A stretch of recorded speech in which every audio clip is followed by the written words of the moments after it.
십자가와 부활은 기독교의 두 상징적인 이 메시지의 핵심이라고 볼 수 있습니다.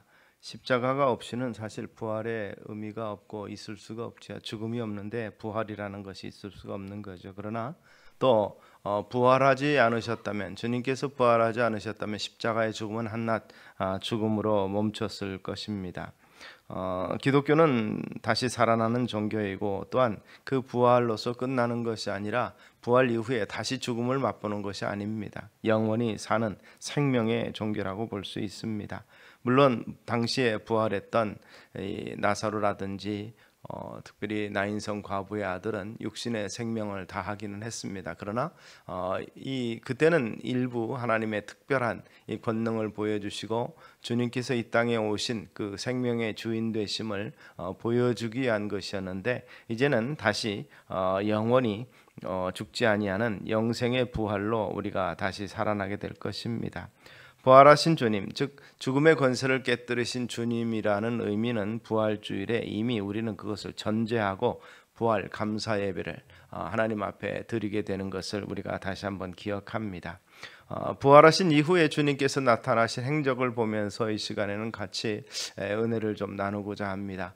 부활하셨다더라, 저 먼 곳에서 부활하셨다던데 하는 이러한 우리와 상관이 없는 부활이 아니라, 부활하시고 나서 제자들에게, 좌절과 실망과 두려움 가운데 있는 제자들에게 다시 나타나셔서 그들에게 소망을 주시고 그들에게 힘을 주시고 그들을 부르시고 그들을 제자로 삼으신 분명한 이유를 다시 한번 그들에게 주신 것을 봅니다. 그것은 그들의 사명을 감당하도록 하기 위함이기도 하고, 또한 그들의 개인적인 이 생명의 확신을 주기 위함이라는 사실을 우리는 기억하실 수 있게 되기를 바랍니다.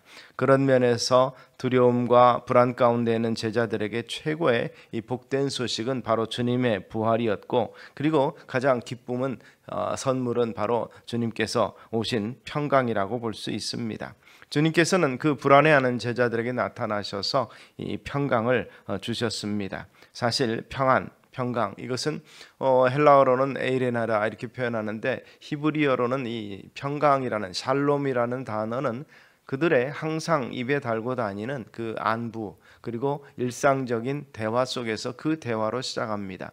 샬롬 하면 하나님의 평강이 여러분에게 있기를 바랍니다, 당신에게 있기를 바랍니다 하고 그들은 평강을 기원했고, 그리고 우리가 우리 시계 인사처럼 그동안에 안녕하셨습니까 하는 것처럼 샬롬하면 그동안에 평안했느냐, 하나님이 너희와 함께 있었느냐, 함께 계셨느냐, 바로 이러한 부분에 대한 이 함축적인 의미가 들어있어서 이스라엘 사람들에게 있어서는 샬롬은 그들의 삶이었습니다. 그 샬롬은 항상 하나님과의 동행, 하나님이 함께 하심과 하나님의 은혜 주심과 복 주심을 이 상징적으로 표현한 것입니다. 이것이 잘못 표현이 된 것은 시오니즘이죠. 우리는 항상 하나님의 샬롬 가운데 있다, 하나님께서 우리와 함께 하시기 때문에 우리는 망하지 않는다, 그리고 우리는 늘 승리한다, 그리고 늘 우리는 복받는 삶을 산다라고 인식을 하고 살아가긴 하지만, 그 진정한 복의 의미를 그들은 잘 말하지 못하고 그냥 단순히 부귀 영화 장수, 그리고 원수가 내 앞에서 무너지는 것, 이런 것들만을 생각했던 것도 사실이기도 합니다. 그러한 그들의 샬롬의 이 의미 속에서 여기서 말하는 샬롬은, 주님께서 말하는 샬롬은 한 걸음 더 나아갑니다. 이제 핍박과 그리고 두려움 속에서 온전한 평안, 완전한 평안을 주시기 위한 이 샬롬이라는 인사였던 것을 우리는 생각해 볼 때, 결국 그들이 예수님의 제자들이었고 아직도 떠나가지 아니하고 주님의 약속을 생각하면서 자기들끼리 모여 있긴 있지만, 그러나 그들에게 더욱더 필요한 것이 이 두려움을 떨칠 수 있는 용기와 힘이었던 것을 우리는 생각을 해봅니다. 사실 아무리 많은 물질과 부귀 영화 높은 자리에 있어도 평안이 없으면 아무 의미가 없을 것입니다. 그 평안은 누릴 수 있는 자, 그 누리는 자에게 주어지는 특별한 이 특권이라고 볼 수 있는 거죠. 불안해하면 그 독재를 하고 있는 지도자 한 사람은 이 비행기를 두려워서 못 한다고 하죠. 왜냐하면 사실 하늘에는 이 갓길이 없기 때문에 그렇습니다. 제가 미국에 있을 때 개인적인 그 세세나 비행기를 가지고 우리 한국의 주한미군 출신이셨는데 국제 결혼하신 분입니다. 그분이 특별한 경우 있으면 부부가 한꺼번에 그 같이 비행 조종을 하고 비행기를 탄다는 얘기를 듣고 참 낭만적인 삶을 산다라고 생각해보고, 그리고 미국에는 웬만하면은 특별한 그 자격이 없어도 비행 그 실습을 하고 그러면 라이센스를 가질 수가 있습니다. 그래서 그 라이센스 등급이 점점 올라가서 일반인도 그렇게 할 수 있습니다. 9.11 이후에는 그것이 조금 까다롭기는 해도 지금도 일반 고등학생들이라든지 또 대학생들이 클럽이라든지 그런 쪽에서도 이렇게 모아가지고 같이 비행기 그 조종 훈련을 받기도 합니다. 그래서 그런 것을 좀 하고 싶다라는 얘기를 했더니 그분이 씩 웃으면서 그래요. 저기 하늘에는 갓길이 없다 이렇게 말합니다. 자기도 비행하기 위해서는 굉장히 오래전부터 그 자기가 원하는 곳의 기상 상태를 확인하고 이런 것들을 잘 조정을 한다는 것이죠. 그래서 정말 이 수십 년간 비행을 한 베테랑인 자기도 그 일기, 기상과 그 환경 이런 것들, 그리고 비행기의 정비 상태를 매우 조심한다 이렇게 말합니다. 그만큼 이 비행기는 사실 위험한 것이죠. 그런 면에서 아무리 권력을 가지고 있으면 뭐합니까? 쿠데타가 일어날까 봐 두려워하고, 아무리 많은 거 호화스러운 거를 누리고 있다 할지라도 결국 그것을 빼앗길까 봐 두려워하고, 그리고 자기 생명에 대한 두려움이 있다면, 평안이 없다면 그 삶은 어떻게 보면 지옥 같은 삶이 될 수밖에 없을 것입니다. 힘들고 불안하고 아무것도 예측할 수 없는 시대를 살아가고 있는 우리 모두에게 우리 주님의 평강의 축복이 임하시기를 주의 이름으로 축원합니다. 그 당시에 이 본문 속에서 나타난 내용을 보면 그 제자들이 모여 있는 그 상황, 문이 닫혀 있는 상황 속에서도 예수님께서 나타나는데, 그 상황은 무엇이냐면 엠마오로 가던 두 제자가 실망하고 좌절하고 낭망해서 고향으로 돌아가고자 했을 때 주님께서 그 길에 동행하시면서 이 말씀을 풀어주시고, 그것이 부활의 소망으로 확신하게 됐을 때 그들의 가슴이 뜨거워진 사건을 이야기하고 있었을 때입니다. 두 사람도 길에서 된 일과 예수께서 떡을 떼심으로 자기들에게 알려주신 것을 말하더라.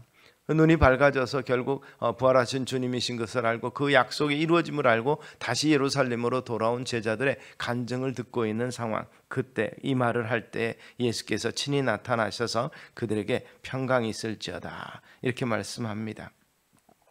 이 주님께서 태어나셨을 때 하늘의 그 천사들의 노래가 이 평화를 노래했습니다.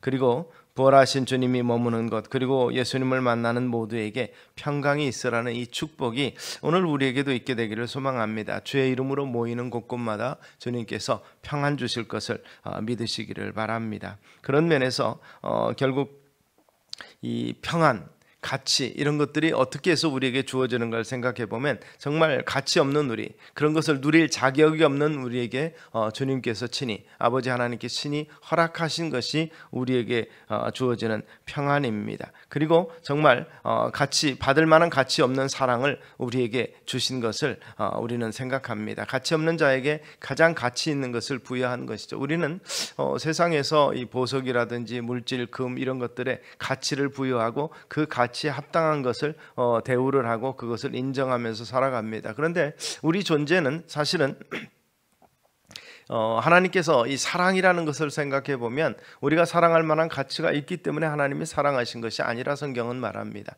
그 가치가 없는 죄인 되었고 하나님과 원수 되었을 때 하나님께서 특별히 그 사랑을 베풀어 주시기 때문에 일방적인 사랑이었고, 그 일방적인 사랑의 결과로서 우리가 영원한 생명을 얻게 됐다는 사실을 성경은 약속하고 있는 것입니다. 그런 면에서 이 주님께서 우리를 사랑하시는 그 사랑은 하나님이 먼저 하신 사랑, 이고 가치 없는 것에 가치를 부여한 사랑이라는 것입니다.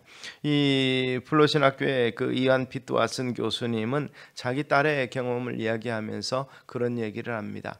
사실은 남이 볼 때는 별것 없고 어떻게 보면 이 버려도 아무런 문제 없을 것 같은 그러한 존재조차도 사랑을 누가 주느냐에 따라서 그거는 굉장히 가치 있게 여겨진다는 것이죠. 스코틀랜드에서 미국으로 이민을 오게 될 때 모든 것을 정리하고 이렇게 떠나오게 될 때 자기 아이들에게, 그때 어린 아이들에게 이제 다시 이곳을 안 돌아오고 미국이라는 새로운 곳으로 가게 됐으니까 너희들이 가져갈 짐들을, 가장 중요한 것들을 챙겨라, 이렇게 짐을 챙기도록 했습니다. 그런데 그 막내딸이 있습니다. 이 막내딸은 그 로즈마리라는 이름을 가지고 있었는데 조그마한 헝겊인형, 우리 그런 거 알고 있잖아요. 아이들이 그 항상 잘 때든지 어디 갈 때든지 꼭 끼고 다니는 조그만 인형. 그래서 몇 년 동안을 가지고 있었기 때문에 뭐 어떻게 보면 좀 허름하고 어떤 곳에서는 좀 헤어지기도 하고 그런 낡은 안경. 우리가 보통 생각할 때 어른들의 생각으로는 이사 가고 새로운 것 사줄 테니까 다 버리고 깨끗한 거 쓰자라고 말할 수 있는데 그 아이는 그것을 가장 먼저 들고 나왔다고 그래. 나는 이거 버릴 수 없어, 이거 가져갈 거야라고 얘기해서 그걸 존중해서 가지고 나갔는데 런던 공항에서 미국으로 가기 위해서 비행기를 타기로 기다렸는데 그걸 잃어버렸습니다. 울고불고 난리가 났는데 그냥 우리 같으면 새로운 거 사줄게, 그리고 가자 그러는데 아이를 존중해서 그것을 찾기 위해서, 그러다 보니까 비행기를 놓치는, 그래서 다음 비행기를 타면서까지 그것을 기다렸다가 찾아가지고 결국 가지고 갔고, 아이는 우는 것을 멈췄고 나름 행복했다는 것입니다. 온 가족이 정말 새로운 대륙으로 이사를 가는, 새로운 세계를 향해서 가는 과정 가운데서 그 자그마한 헝겊 인형 하나, 사실 가치로 보면 아무것도 없지만 그 가치를 누가 어떻게 부여했느냐에 따라서 그것은 존귀해지는 것이죠. 쓰레기통에 버려질 만한 것, 사실 그것을 혹시라도 누군가 주었다면 그것을 소중히 여기지 않을 것입니다. 그냥 이게 낡은 인형, 이거 누군가 놓고 갔구나, 잃어버렸구나, 그리고 정말 쓰레기통에 버릴 만한 가치가 있는 것이지만 이안 피터 왓슨의 목사님의 가정에게는, 특별히 그의 딸 로즈마리에게는 가장 소중한 물건 중에 하나가 바로 그것이었고 그것을 생명체가 아니지만 그걸 소중히 여겼던 것을 생각을 해봅니다. 그래서 사실 그 조그만 헝겊 인형은 아무런 가치가 없는 게 있을 수 있지만 로즈마리나 목사님의 가정에게는 상당히 소중한 것이 됐던 것을 우리는 생각해 봅니다.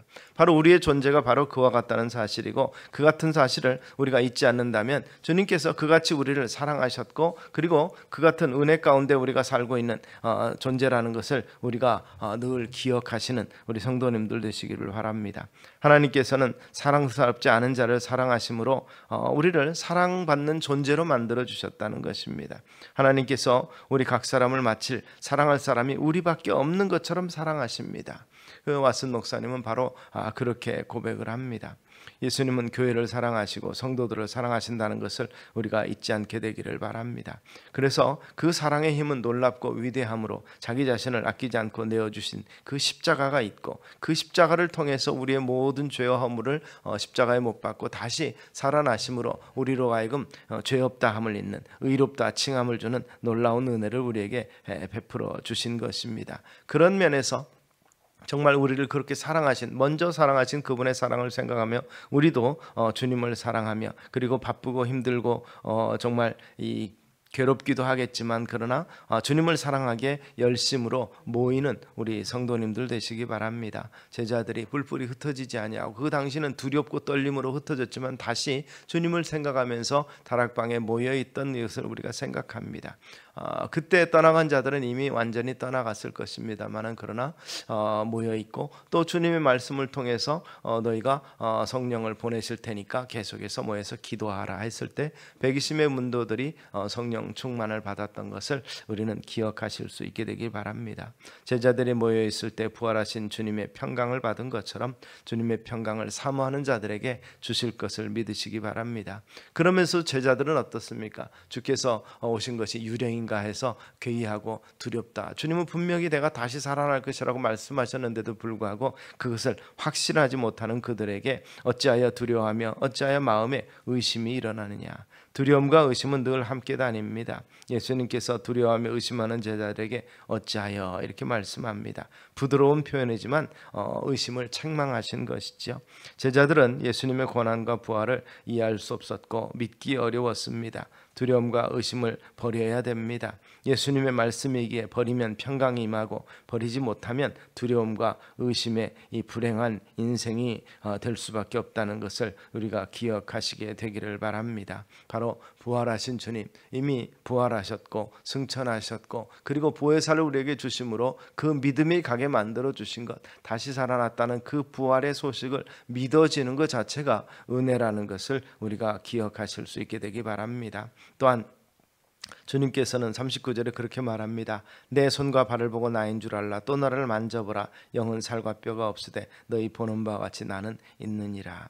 오해하는 제자들에게 자신이 참으로 주님 다시 살아나신 생명 있는 존재인 것을 직접적으로 체험케 만들어 주신 것을 우리가 보게 됩니다.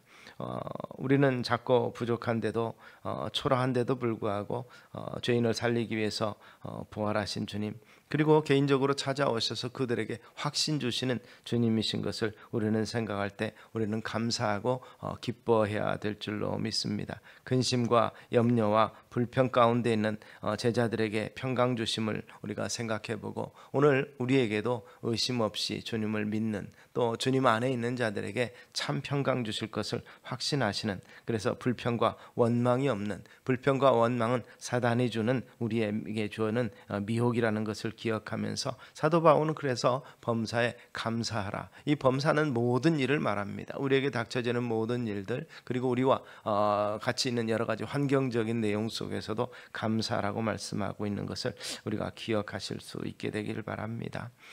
천재 수학자라고 알려지고 있는 이 파스칼이 중생한 경험은 그는 당시 10대의 모든 수학적인 공식을 풀고 천재적인 여러 가지 이 발견도 하고, 그러므로 인해서 이 많은 사람들에게 특별히 이 관심을 받는 존재였습니다. 그래서 그를 위한 연회에 참석했다는 것만으로도 이 가문의 영광이라고 생각할 만큼 당대의 유명한 사람이었는데, 이 파티에 참석하고 가다가 세느강변에서 이 마차가 부서짐으로 인해서 마차에 깔렸다가 겨우 살아나면서 이 세느강 물에 흐르는 것을 보면서 이 자칫 잘못하면 저기에 빠져서 난 죽었고 마차 밑에 깔려서 죽었을 뻔했겠다 하는 이 놀람과 이 두려움 속에서 이 시름시름 앓으면서 거의 죽어가고 있을 때 이 순영원에 있던 그의 누나가 와서 그에게 복음을 전합니다.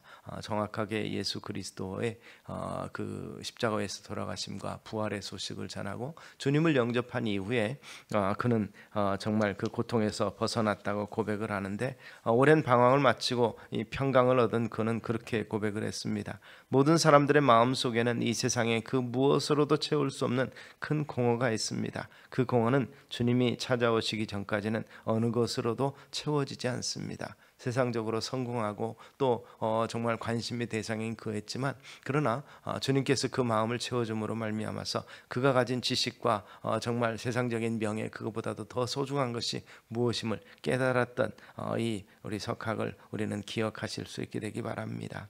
부활하신 주님을 믿는 것, 또는 믿어지는 것, 그리고 예배와 충성할 수 있게 된 것을 감사하시는 우리 성도님들 되시기를 소망합니다. 이 같은 확신 있는 자에게 주님께서는 영원한 평강을 약속하셨고 너희에게 평강이 있을지어다. 이것은 현재적인 표현으로 됐지만 앞으로 이어질 모든 삶 속에서 이것이 지속될 것을 약속하고 있음을 우리가 기억하셔서 넘치는 평강, 이 평강으로 말미암아서 우리가 삶이 진정한 이 세상 근심 걱정이 아닌 미래의 소망을 가지고 소망이 끊어지지 않는 평강을 누리시는 우리 성도님들 되시기를 주의 이름으로 축원합니다. 기도하겠습니다. 주님께서 친히 오셔서 제자들에게 나타나셔서 평강을 약속하신 것처럼 오늘 우리에게도 동일한 은혜를 주시는 줄로 믿습니다. 세상 근심과 걱정 속에서 우리 주만을 바라보면서 그 평강의 약속을 믿고 평강 주심을 누리는 믿음의 권속들 다 되게 하여 주시옵소서. 예수님 이름으로 기도드리옵나이다. 아멘.